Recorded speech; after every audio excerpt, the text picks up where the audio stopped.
Sir అక్కడ మీకు unknown body తీసుకొస్తారు, బాడీస్ డంప్ చేసి వెళ్ళిపోయేవారు.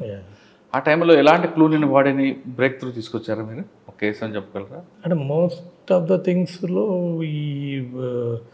ఈ సెక్సువల్ జెలసీ మర్డర్స్ ఉండేటివన్నీ. సో ఒకటి మోస్ట్లీ టవర్ మనకి కాల్ డీటెయిల్స్ ఆధారంగా, then first body identification is very much important. Once body ఎవరిది ఏంటి అనేది ఐడెంటిఫై అయితే మనకి సో వాళ్ళు ఎవరితో కాంటాక్ట్లో ఉన్నారు, వారికి ఎవరితో యాక్టివిటీస్ ఉన్నాయి అనేది we can easily get it. So based on that చాలా వరకు ఐడెంటిఫై కావడం జరిగింది. సో ఎవరు చేశారు మర్డర్, ఎందుకు అనేది. సార్ ఆ టైంలో రాములోని ఒక సీరియల్ కిల్లర్ ఉండేవాడు, మీకేమైనా ఎప్పుడు ఎదురుపడ్డా? కళ్ళు దుకాణం దగ్గర లేదండి, కడియాల కోసం ఎక్కువ మహిళలు చంపేవాడు. లేదు. సో నేను విన్నాను మేబీ ముందు జరిగినది. సార్ షాద్నగర్లో ఎక్కువగా ఇండస్ట్రీలు ఎక్కువ ఉంటాయి, అదొక క్రైమ్. లేబర్ ఉంటుంది, ఎక్కడో మర్డర్ చేస్తాడు వెళ్ళిపోతుంటాడు, లేదా కంపెనీలో జీతాలు ఇవ్వకుండా మోస్తుంటారు, కంపెనీ లాకౌట్లు ఉంటాయి. ఇంపార్టెంట్ మీకు హైవే, ఎక్కువ రోడ్ యాక్సిడెంట్స్ ఉంటాయి. ఈ ఛాలెంజ్ ఎలా తీసుకున్నారండి? సో నాకు 2 హైవేస్ ఉండేవి, ఒకటి బెంగళూరు హైవే, ఇంకోటి Srisailam highway. So Srisailam highway పోవాలంటే I use to go sometimes ఓవరార్ ఎక్కేసి మళ్ళీ అటుకు వెళ్ళాం ఏమన్నా విఐపీస్ వెళ్ళేటప్పుడు. సో ఎక్కువ మీరు అన్నట్టు నేషనల్ హైవేస్ కొత్తలో ఎస్పెషల్లీ బాలానగర్ సైడ్ అంతా కూడా రోడ్ యాక్సిడెంట్స్ ఫ్రీక్వెంట్గా జరిగేటివి. So use to put flexible stoppers పెట్టి, సో దట్ అంటే పర్మనెంట్ ఐరన్ బ్యారికేడ్స్ పెడుతుంటే అవి గుద్ది కొంచెం యాక్సిడెంట్ కావడం జరుగుతుంది. So flexible stoppers, stop wash programs కానీ లారీ డ్రైవర్స్ ఇలా కొంత మ్యాక్సిమం ఎక్కడన్నా లైటింగ్ తక్కువ ఉంటే హైవేస్లో లైటింగ్ కొద్దిగా పెంచడం. సో ఈ విధంగా కొద్దిగా యాక్సిడెంట్స్ అయితే కంట్రోల్ చేయడానికి ప్రయత్నించాం, కొంత తగ్గింది కూడా ఆ టైంలో. అండ్ రంబుల్ స్ట్రిప్స్, ఈ ఆల్ ద ఇంపార్టెంట్ జంక్షన్ దగ్గర రంబుల్ స్ట్రిప్స్ అన్ని కూడా పెట్టడం జరిగింది. This one accident issues are there. Crime కూడా ఓవరాల్ మహబూబ్నగర్ జిల్లాలో కొంచెం షాద్నగర్ క్రైమ్ రిపోర్టింగ్ ఎక్కువే ఉంది. ఎస్పెషల్లీ మీరు అంటే ఇండస్ట్రియల్ ఏరియాస్లో మనకి చిన్న చిన్న స్మాల్ ఇష్యూస్కి మర్డర్స్ కావడం అంతా కూడా జరిగింది. చాలా వరకు కూడా డిటెక్ట్ చేయడం జరిగింది. సో వాళ్ళకి ఇండస్ట్రీ వాళ్ళకి చెప్పేవాళ్ళం, వాళ్ళు కంపల్సరీ డేటా మెయింటైన్ చేయాలి, హూఆర్ ద వర్కర్స్ ఎవరైతే ఉన్నారో వాళ్ళందరి డేటా ఇవన్నీ కూడా మెయింటైన్ చేయాలని చెప్పడం జరిగింది.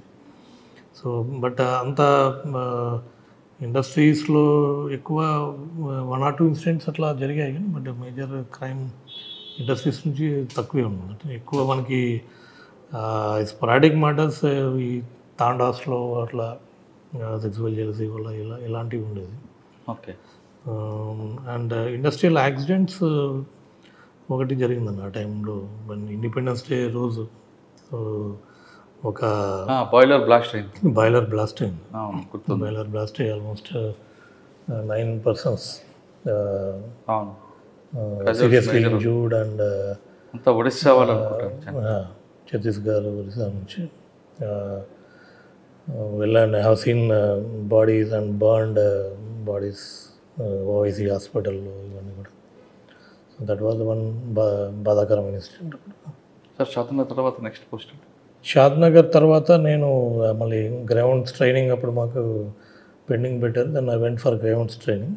Grounds training Pramadipeta and then Vizag. తర్వాత back we came to headquarters. ఆ టైంలో హైదరాబాద్లో రంజాన్, వినాయక చవితి ఆ సీజన్ నడుస్తుండే. సో ఒక 2-3 months వర్ బందోబస్తులకి ఉన్నాయి.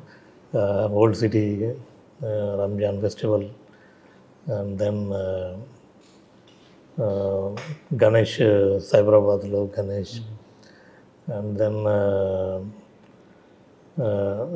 అది అయిపోయినాక సడన్గా విజయనగరంలో ఈ సమైకాంధ్ర ఉద్యమంలో భాగంగా లా అండ్ ఆర్డర్ ప్రాబ్లం అయింది. ఎక్కడండి? విజయనగరం. సో దానికి అగైన్ వీఆర్ కాల్డ్. అక్కడ బందోబస్తు అదొక 15 days, అంటే ఒక 3-4 days అండ్ దెన్ సిరిమానోత్సవం వరకు కూడా కంటిన్యూ కంటిన్యూ. ఇవన్నీ బందోబస్తు లేక then again I was even posting Nirmal ఎస్డిపిఓగా నిర్మల్లో ఏముంది సార్ మీకు ఛాలెంజ్ ఉందా, మెమరబుల్ ఉందా? నిర్మల్ నిర్మల్ మీకు different area. Bhainsa separate sub division అయింది అప్పటికి. అర్లియర్ నిర్మల్ సబ్ డివిజన్లో ఉండే. నిర్మల్ మహారాష్ట్ర మైగ్రేట్ ఉంటారు కాబట్టి మహారాష్ట్ర కొద్దిగా కల్చర్ వస్తుంది బార్డర్ కదా. వెరీ నైస్ పర్సన్, పీస్ఫుల్, కొంచెం కమ్యూనలీ సెన్సిటివ్. నిర్మల్కి వచ్చేది కొంచెం కమ్యూనలీ సెన్సిటివ్. బైన్సా సైడ్ కొద్దిగా అగ్రెసివ్గా ఉంటారు, బట్ నిర్మల్ కొంచెం నవాబ్ స్టైల్లో ఉంటారు అంతా కదా, బట్ కొంత ఫ్లేరప్ అవుతుంది.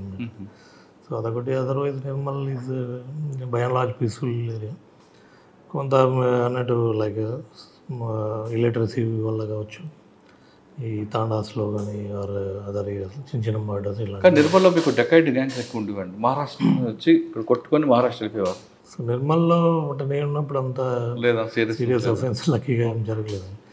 So Nirmal 2014 elections Nirmal SDP, that is TRS government came into state విడిపోయింది. సో ఆ టైంలో నేను తెలంగాణలో ఉండిపోయాను. స్టేట్ బైఫర్కేషన్ అప్పుడు I was in Nirmal SDP. Then elections అంతా అయిపోయినాక స్టేట్ డివైడ్ అయినాక then November 2014 I was posted faculty in Telangana police academy. So అక్కడ ఆల్మోస్ట్ 1.5 year నేను ఫ్యాకల్టీగా చేశాను. సో అక్కడ మెమరబుల్ థింగ్ ఏంటంటే last combined batch 2015 SIs and ఆర్ఎస్ఐస్. So both Telangana and AP combined బ్యాచ్కి మేము ఫ్యాకల్టీగా ఉండడం అదొక అదృష్టం. డైరెక్టర్ ఎవరండి అప్పుడు?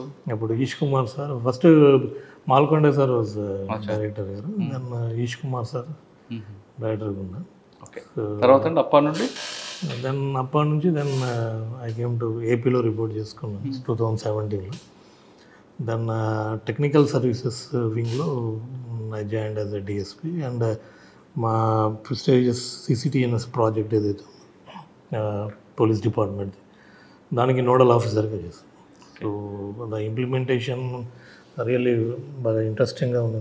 సో అంటే the first time the crime and criminal tracking network system, దాని data entry of crime and criminals each and every police station, దాన్ని డెవలప్ చేయడం, దాన్ని అలవాటు చేయడం డిపార్ట్మెంట్, అదంతా కూడా ఆ టైంలో ఉంటే బాగా జరిగింది. ఇన్ఫ్యాక్ట్ మా అప్పుడు డీజీ గారు Sambasivarao sir was DG sir, very much interested నా ప్రాజెక్ట్. సో మాతో డైలీ ఆయన 1 hour స్పెండ్ చేసేవారు. So with me and that developing team daily 1 hour as a DG use to SIT and review that CCTNS and dash బోర్డ్లో కూడా ఏమేమి ఉండాలి, analysis ఏమేమి ఉండాలి, ఇవన్నీ కూడా డైలీ కూర్చొని అప్డేట్ చేసుకునే వాళ్ళు, మన రివ్యూ మీటింగ్స్ పెట్టేవాళ్ళు. దట్స్ హౌ అది సిసిటిఎన్ఎస్ని బాగా యూటిలైజేషన్లోకి ఆ టైంలో బాగా వచ్చింది.